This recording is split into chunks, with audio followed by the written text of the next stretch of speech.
quit S-ing me, quit kind of being passive and not being direct with me. And she's like, quit D-ing me and quit being direct and kind of blunt and kind of a jerk. It gives us a common language that even in that moment where we're frustrated with one another, we can understand one another and just be like, okay, you're being you, I'm being me. We're not going to take it personally. We've gotten the task done. Let's move on.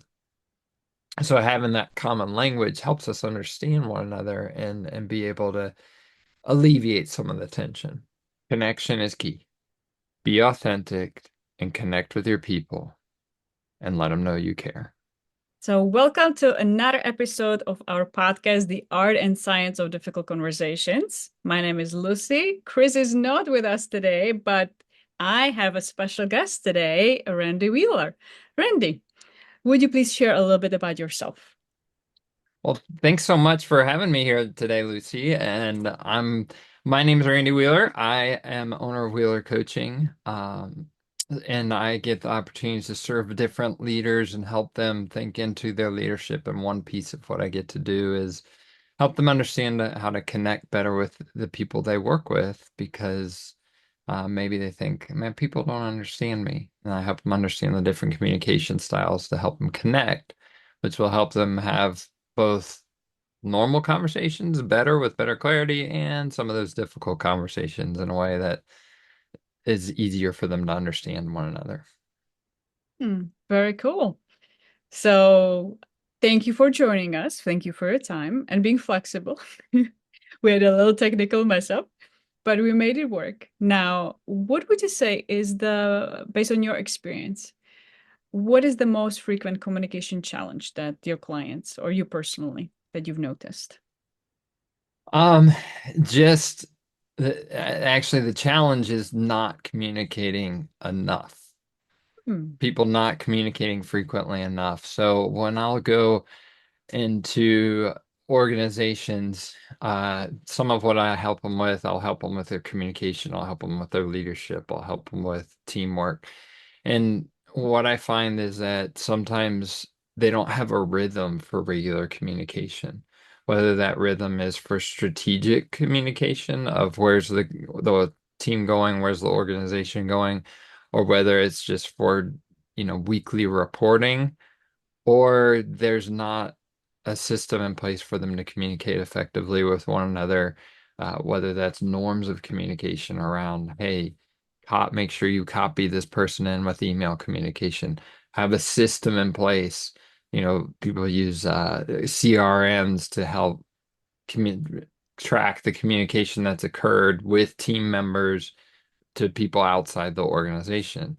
So that's like one of the biggest ones is it just doesn't happen enough or there's no norms around how to communicate so that people are getting the information they need. Hmm. So not communicating enough and not having the norms. What would you say um, might help them create the norms? How do they know what is the right rhythm? Well, I think it depends on the industry that you're in. Some industries, if they're, so I have an opportunity to work on a team that is a, a global team but it's all remote. So with that, you got to figure out, okay, what's the best way to communicate with a person? I've put together uh, some trainings before on the differences between different generations and how they communicate. And sometimes that's the first question. Hey, what's the best method for communicating with you? Is it text? Is it phone call? Is it email? Is it instant whatever? Are you on some system that's in place that's internal that is kind of almost a group chat? Some people use like Teams and the Teams functions in there to have internal communication. So for internally, figure Mhm. out on the team what works best for the team.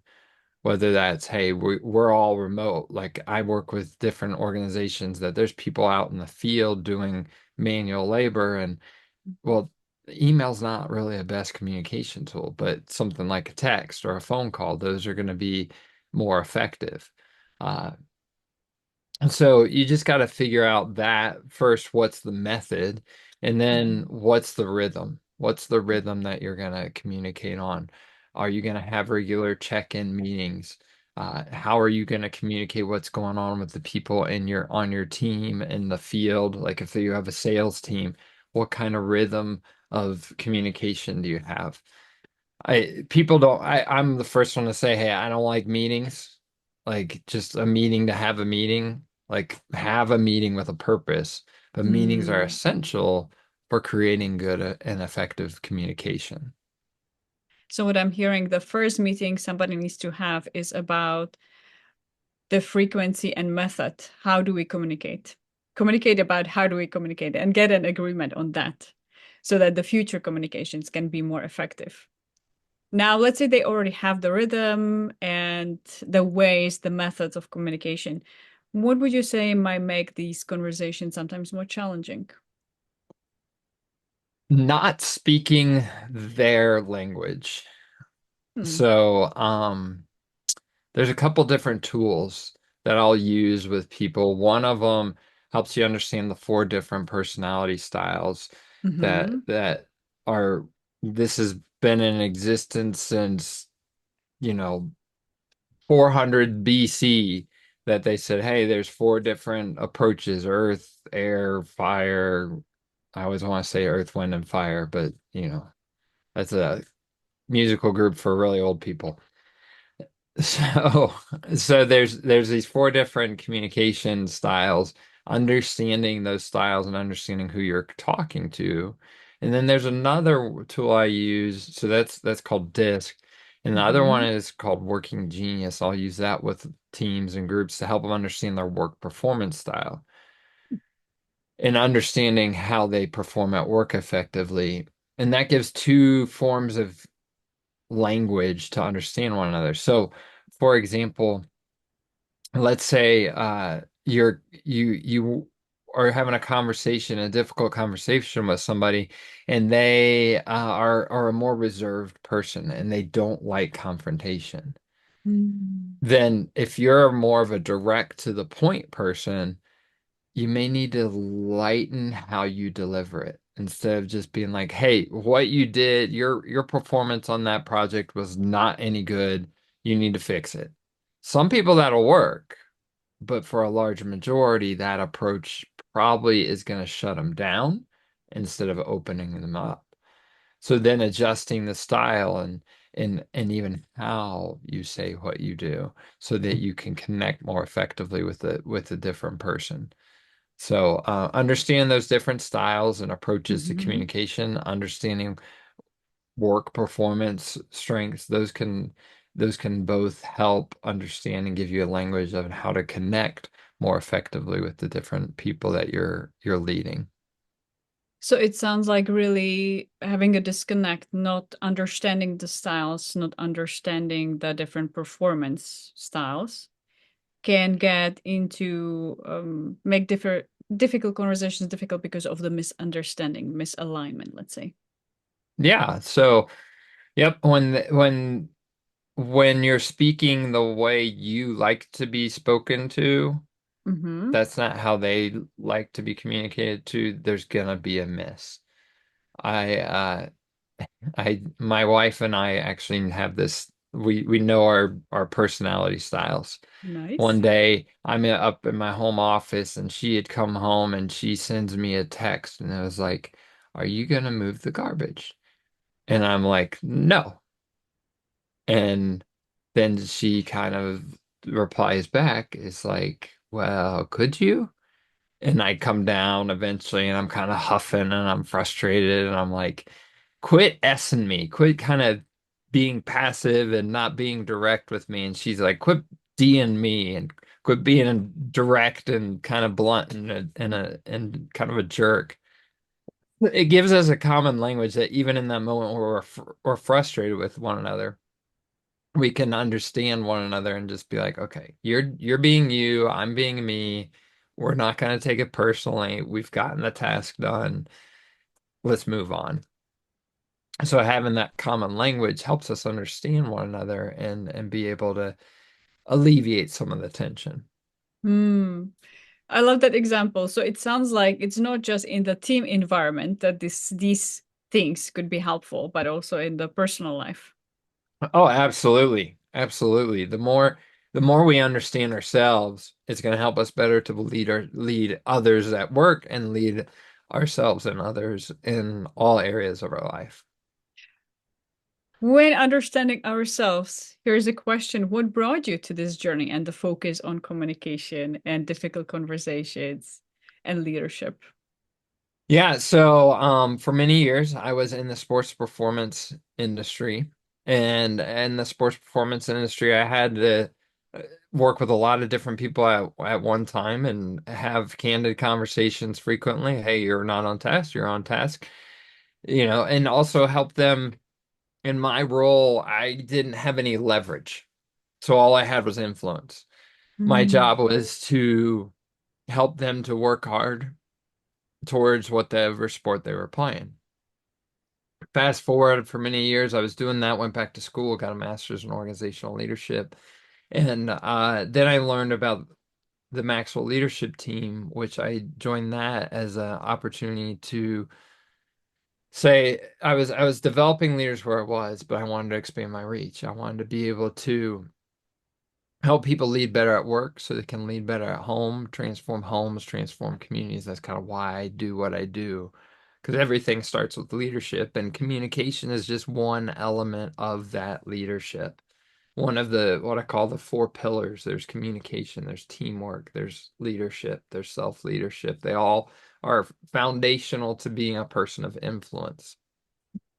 So, you know, if I can help people lead better at work, then it helps transform how they show up at work, helps them be more engaged at home, and transforms homes and communities. So that's kind of what started that journey and what got me on that process and using John Maxwell's content and a lot of the leadership training I do. And he's written like 90 books on leadership. He's got books on my bookshelf that I have by him that are on communication, and read other people too and learn from them, but to use all those different resources to help people be more effective leaders so they can get better results and lead better teams. I am also hearing that the journey, in a way, starts with the self leadership and the self awareness. The hardest person for me to lead Hmm. is the person that I look at in the mirror every day. Mm. If I'm working on a project right now, writing some stuff around this idea of self-leadership, and if we're not clear on where we're going, it's going to affect how the rest of our team performs. Because if it's fuzzy for us, it's going to be fuzzy for the team. And if it's fuzzy for us, we're not going to be able to communicate clearly. So, going to the idea of a difficult conversation, if we aren't clear on what we're really frustrated about, we're not going to communicate it effectively. Now, I know there's been times where I've been frustrated with when early on when I was in the sports performance world, I was working with teenagers. If you work with teenagers, they frustrate you from time to time. And I was in there, and I would get frustrated, but so I realized I didn't know why I was frustrated. Hmm. And first we got to take a second and say, why am I really frustrated? Am I frustrated just because they're not doing what I want them to? Okay, why am I frustrated that they're not doing what I want them to? Well, maybe I'm frustrated because I just want to control them and I'm not respecting their autonomy. Maybe I'm frustrated because I've asked them 3 times to do something. They haven't done it, and they're just being stubborn and, insubordinate, Hmm. so to speak. Or maybe I'm frustrated because I've had to explain it 3 different times and they still don't understand. So I'm frustrated by either my poor communication to them, or they're not hearing it well. So once I understand, I have that self-awareness to understand the why behind my frustration, I can show up more effectively and be more present for them and lead them better. Hmm. So I'm hearing really the frustration and not having clarity, not having our own conversation first with ourselves can Yeah. make the further communication more difficult. Yep. Yep. So taking that time to pause, take a Hmm. little time out and say, okay, when we feel the emotions rising. So that's a thing. Daniel Goleman years ago wrote a book called Emotional Intelligence, which Hmm. I'm sure you're familiar with, and having that self-awareness, that emotional intelligence to say, okay, time out. What is this I'm feeling and why am I feeling it? And what do I need? How do I need to respond properly so I don't make the problem worse? I was telling somebody they hadn't heard of the term. I don't know if you were familiar with the term of a amygdala hijack. Have you heard of that Hmm. term? I figured Yes. you knew that term. That's when that reactionary part of our brain takes over and we feel really good because we just blew up at somebody. But then it's like we got to clean up the mess afterwards. Taking that time out to pause and be like, okay, what am I really frustrated about? I was uh I was in a meeting once. I was leading a meeting and there was a person that he was just kind of poking me, not purposely, but it was just, pressing those buttons. Yep. And I had to just kind of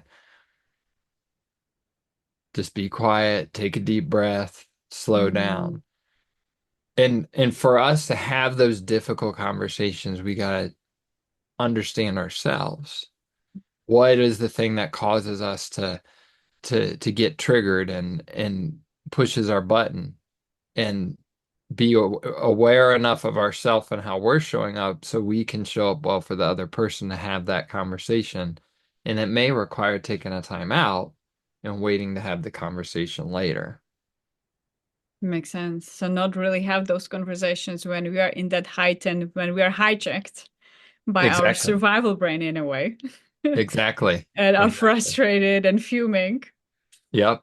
Yep. Exactly. So once people take the break and figure out, okay, why am I frustrated? What would be a way to communicate that? To give, let's say, the feedback.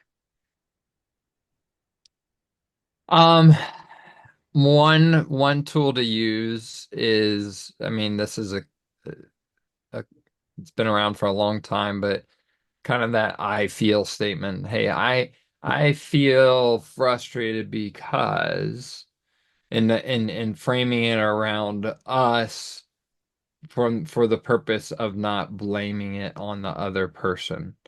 I feel frustrated when I have three teenage sons. I feel frustrated when you kind of look away and don't pay attention to me because that shows me that you're not really listening and I feel disrespected. So then it's kind of calmly addressing the issue in a way that's going to be more productive. In a professional setting, it may be, hey, let's take a time out.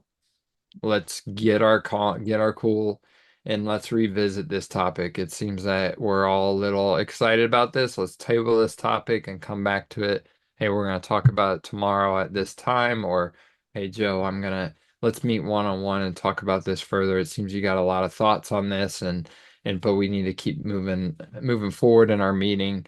But I want to hear what you got to say. And when we we have to figure out how to as a leader, we have to figure out how to take the high road and calm ourselves down.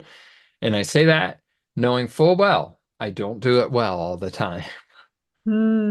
So even when we practice, it's still challenging for all of us. It's challenging for me too. Even when when I'm coaching on this stuff, it's a practice, just like physical fitness takes practice. Even the mental self-leadership practice takes continuous work. Yep, yep. So when I think of the different having a difficult conversation with the different styles. So there's four different Mhm. styles. There's a D and a I. Those are more outgoing personalities. A D Mhm. personality you can be very direct and to the point with. Just keep it brief. Uh-huh. Be brief, be bright, be gone. The I, you'd want to have that difficult conversation in kind of a more lighthearted mode, Mm-hmm. give them time to talk, share their side of the story. And then when you have whatever the issue is, make it concise, get to the point with it. So it's really clear what it is, because they'll get caught up in all the other conversation. You want to make it really clear. Mm-hmm. Now, the other two styles, the S and the C, they're more reserved. So how you deliver it is going to really matter. So with the S, they like security, they like safety. So communicating in a way that assures them that just because we're having this difficult conversation doesn't mean that your job's in jeopardy, doesn't mean that our relationship has to be tense and awkward from now on. And with the C, again, calm, but very factual. Hey, here is the problem. Here's what you did wrong. Here's what we need to adjust, A, B, and C, and keep it to a factual from a factual matter. So I even noticed your tone changed or your energy changed when you were talking about the S and C. It was a little Yep. bit more softer, calmer, quieter. Yep. And S- and you gotta and we gotta be aware of our own natural tendency. Talking to somebody that I've worked with and their personality, they're just really high energy, positive, upbeat, but they work with a team of people that are more reserved, analytical, quieter. That person, that leader is working on lowering down their energy level so they can connect with their team. Because if we can't connect with our team, we can't lead our team. At the end of the day, management is about systems and processes, but leadership is about inspiration, is about connecting with people. And we got to figure out how to connect with people because if we build that trust, then it's easier to have those difficult conversations because they know, hey, they care about me. I Mm, trust them. They care about me, and they're credible. What they're saying is, I can trust what they're saying. They want what's best for me. When they know we care about them, even the difficult conversation can be received better. And part of that is adjusting how we communicate to connect with them and not saying, well, this is just how I am. You gotta be how you gotta adjust to me. So part of that trust is being willing to adjust ourselves. Hmm. And not just in the way we speak, but also in the way of our energy, which is also a communication, and the Yep. intensity and the tone of the voice. So it's Yep. not just the words that matter, but also the how we feel, how we are, how loud we are speaking. Yes. Like only about 7% is about our words. The rest is Mm. nonverbal. I mean, hey, your hair looks great today, Lucy. Lucy, your hair looks great. I said the same thing two different ways. Yes. The Hmm. first time might have had a little, I didn't do it strong enough, might have had a little sarcastic tone to it. But the second time probably seemed more genuine. Hey, your performance has been great at work, Joe. Joe, your performance has been great at work. I Mm. said the same thing, but they got two different messages. Yeah. So The tone taking that time matters. to think ahead of time Hmm. how you're going to deliver that difficult conversation is going to be important too.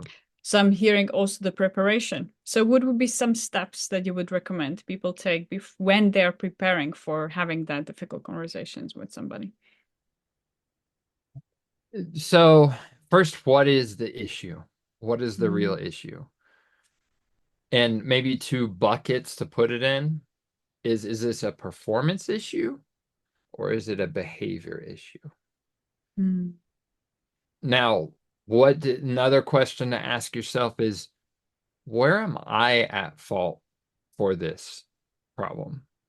Because if everything rises and falls on leadership, the leader's got to stop and pause and say, where am I at fault? Did I not communicate expectations well? Did I not communicate the outcome I want well? Did I not, you fill in the blank?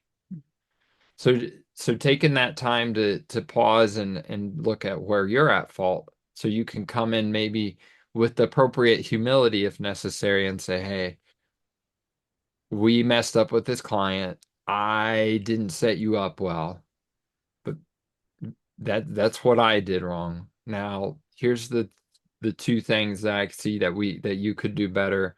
I need to do this better. Here's just a couple things that you could do better. So get clear on what you want that. The third one is what you want the outcome to be. What do you want to accomplish from the conversation? That'll help prevent it from just being a vent concession or the whole amygdala hijack coming on and just like you just go off on somebody and they're like, what was the point of that? What do you want them to know? What do you want them to do by the end of the Mm. conversation? And that would apply to any conversation we have.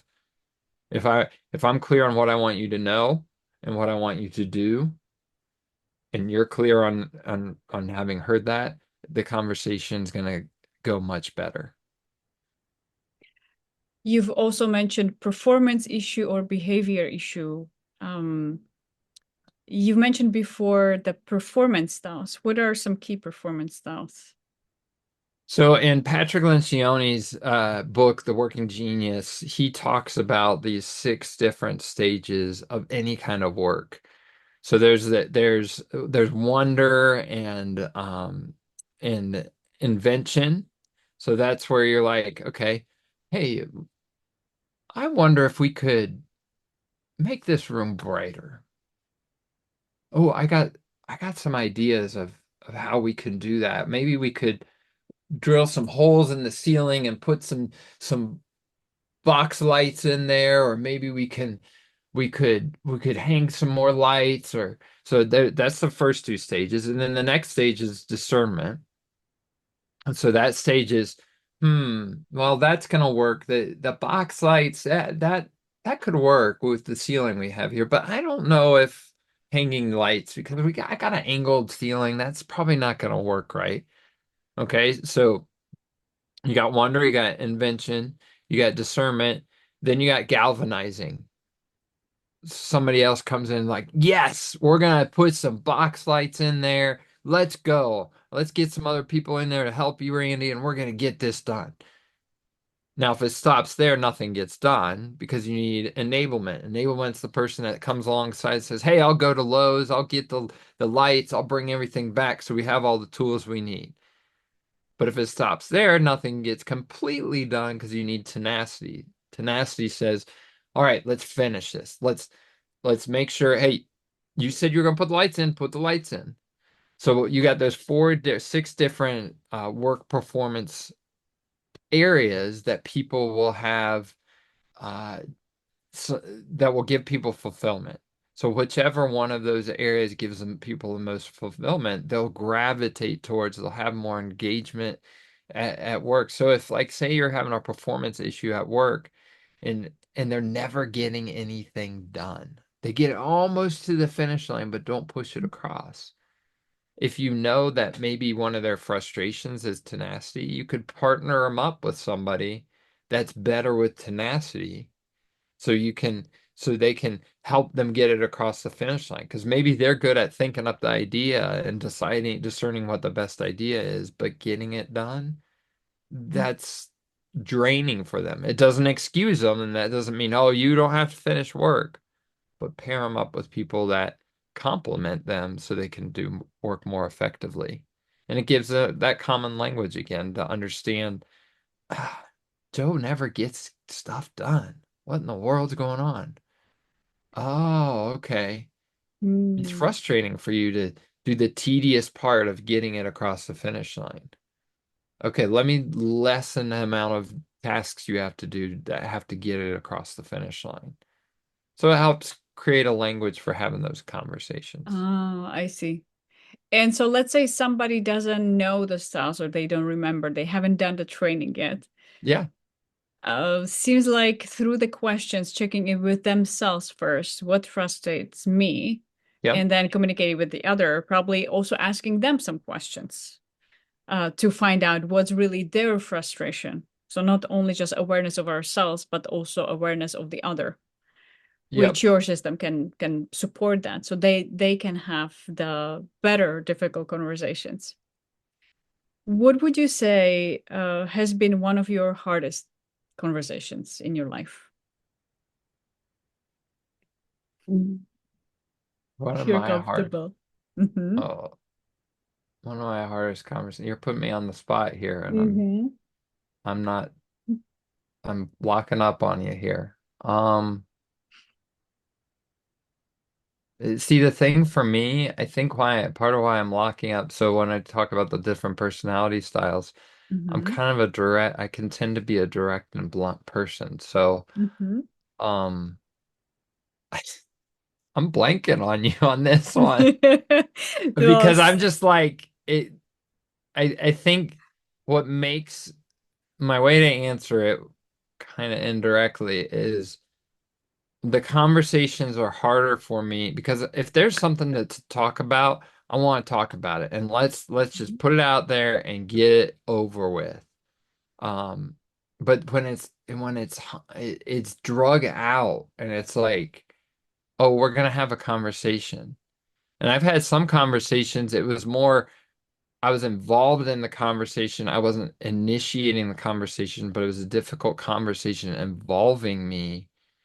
And like I owned my part in it, but it also got drug out and it waited so long. So it's like, I just want, hey, if there's a problem, let's just deal with it.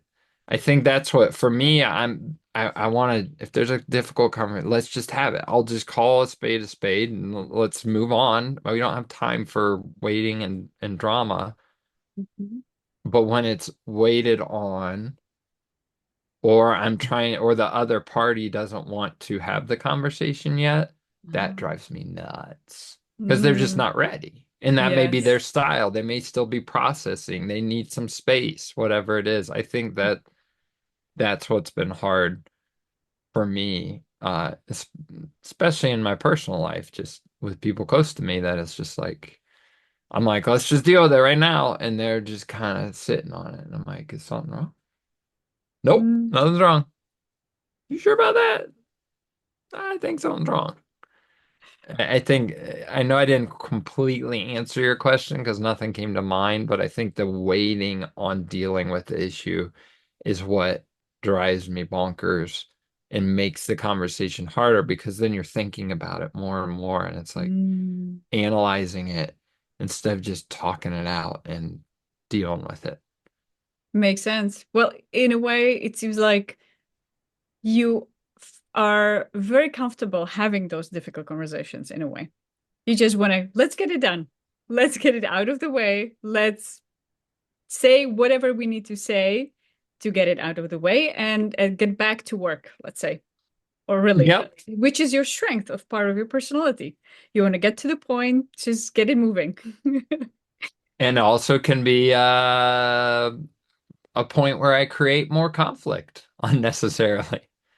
Because there is a principle of timing that um right away may not always be the right way, you know.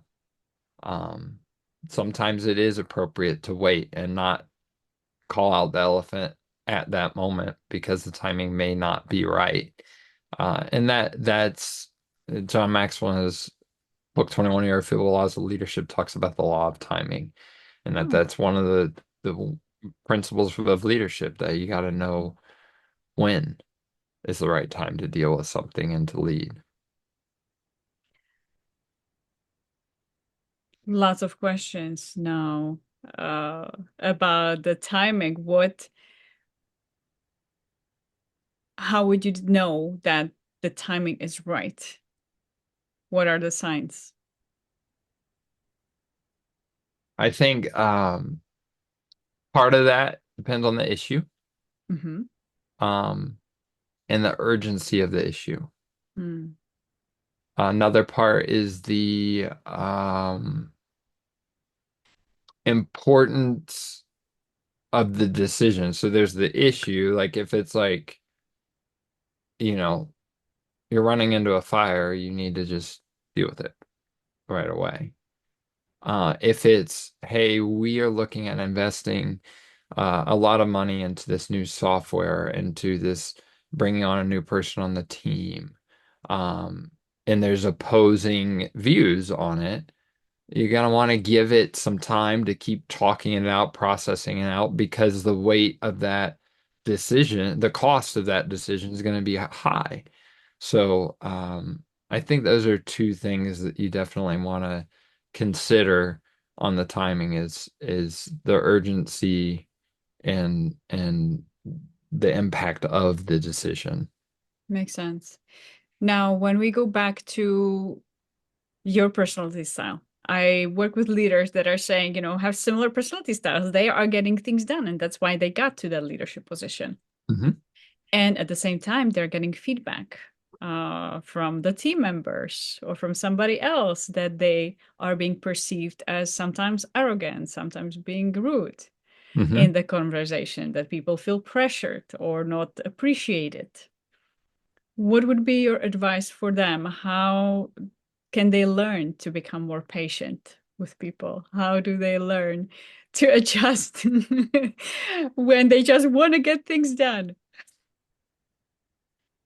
Understanding your team is helpful. There's a person, an organization I've worked with, and we were going through my communication workshop, and at the end I had them go around and share what their one takeaway was. And the business leader I had go last, and everybody went around and shared their thoughts. And the business leader, he's kind of sitting there with his arms crossed. And he goes, I need to change how I communicate with my team. Awareness is huge. And then what he's done with that awareness is he has intentionally adjusted. Now, he's still going to be a hard driver. He's still going to be a little impatient. That those things aren't going to ever completely go away. It's just hardwired. He's wired for production and getting stuff done. He's a more task-oriented person. That's how he is. But understanding that an effective leader will adjust and live by the platinum rule. The platinum rule says treat others the way they want to be treated. Mm. And so understanding your team, understanding yourself, and number three, no one's gonna want it as bad as you do as the leader, whatever it is.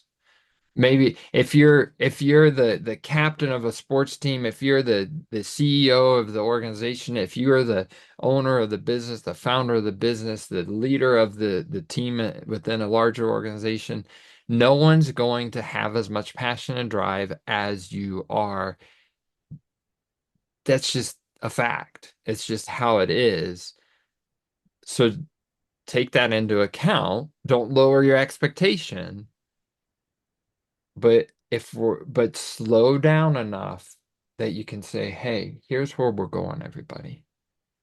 We want to hit this goal of I'll make up. We want to hit this goal of $1 million by the end of this quarter, whatever it may be. You're excited, you're fired up. Let's go, let's go, let's go, let's go.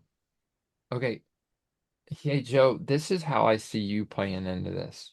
You're really good at connecting with people and opening the doors for those conversations.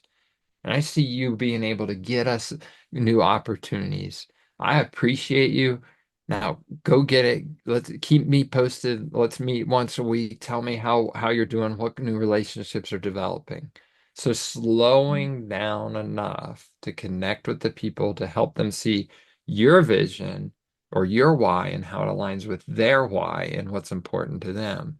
When that's a big part, I call it aligning the whys. That's a big Mhm. part of a jet leader's job. Yeah. And you got the vision, you got the passion, you got the drive, you got the why. No one, you're fired up, fired up, fired up, fired up, rah, rah, rah. But slow down to connect. John Maxwell calls it walking slowly through the quiet crowd. Slow down to connect, figure out what's important to them, and align what's important to them with what you're trying to do organizationally so they can see themselves in the bigger picture. So Mm. understand yourself, understand your team, and not adjust your pace, maybe. It's not really Mm. your expectations per se. You still expect the same, but Mm-hmm. adjust according to the people you're dealing with. Treat everybody with the same level of expectation in that I have the same standards for everybody, but a leader has to treat people differently. And that's something that's taken me time to absorb. Like the standard's consistent. We Mm-hmm. expect, 24 hours returning a phone call. Different people, how we approach them. So Joe's gonna do it. He'll do it in 5 minutes, but Susie's got more on her plate and it's gonna take her 23 hours. So adjust accordingly. Mm. So that's where the patience also comes. Yep. And really slowing down also with ourselves and having the communication connection with ourselves, connecting with other. And sounds like also reframing what a Mhm. true performance what needs to happen for people to perform. It's not forcing them. I need to tell them more, but really maybe asking and wondering and being curious and understand them more. Yep. There's nothing more valuable than the trait of curiosity.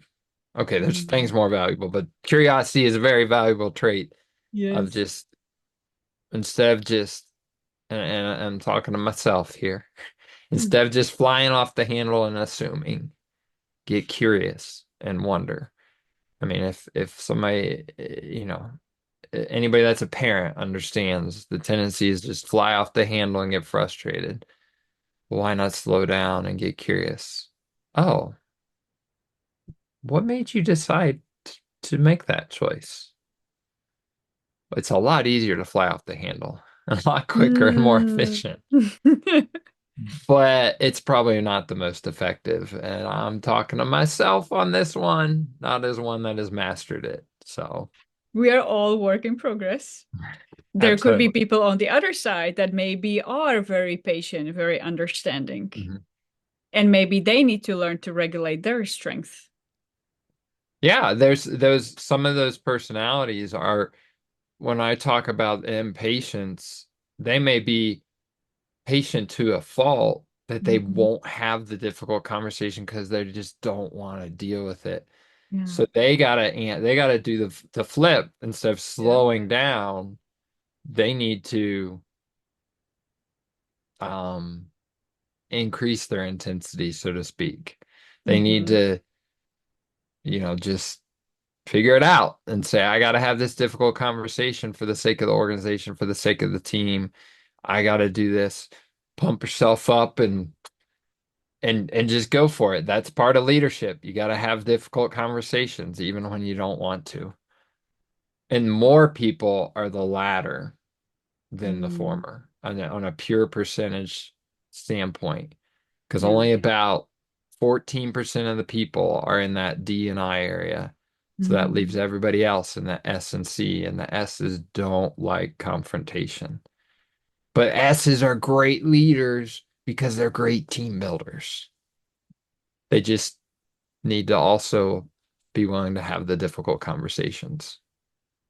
So it really comes back to self-awareness and knowing what are our strengths and what are possible weaknesses. Yep. And what would balance me to have my own best performance so that I can support others in theirs.